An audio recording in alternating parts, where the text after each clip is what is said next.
High বন্ধুরা, আজকে সকাল থেকে ভিডিও একটাও ছাড়তে পারিনি। কেন সকালে ঘুম থেকে উঠে চা খেয়ে চলে গেছিলাম দমদম বাজার করতে। কেন ঘরে একটাও বাজার ছিল না। আস্তে আস্তে 1:45 বেজে গেছে, এসেই রান্না বসিয়েছি। 3টের সময় পাখিগুলোকে খেতে দিতে হয়। ঘরে একটা কুকুর আছে, তাকে খেতে দিতে হয়, যার কারণে আমি ভিডিও ছাড়ার সময় পাইনি। রান্নার ফাঁকে ফাঁকে একটা দুটো ভিডিও ছেড়েছি। এই দেখো, তোমাদের বলি যেটা, সেটা আজকে তোমাদের বাস্তব দেখাচ্ছি। এই দেখো দেখো, দেখতে পাচ্ছ? এই দেখো কাক, পাখি, পায়রা, দেখো, দেখতে পাচ্ছ? এই দেখো,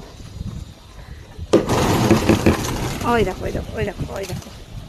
এদেরকে রোজ খেতে দিতে হয়। এই যে গামলা, 1 গামলা ভাত প্রত্যেক দিন খেতে দিতে হয়। এই দেখো কাক, পাখি, 6 লাখ। এদেরকে রান্না হলেই আমাকে ফার্স্ট ভাত পশু পাখিদেরই খেতে দেই। এটা আমাদের নিয়ম, মানে আমি এটা করি, আমার ভালো লাগে।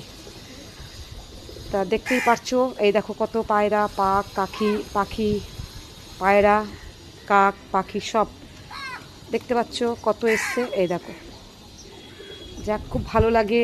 এদের সেবা করা মানে ভগবানের সেবা করা, তোমরা জানোই সেটা।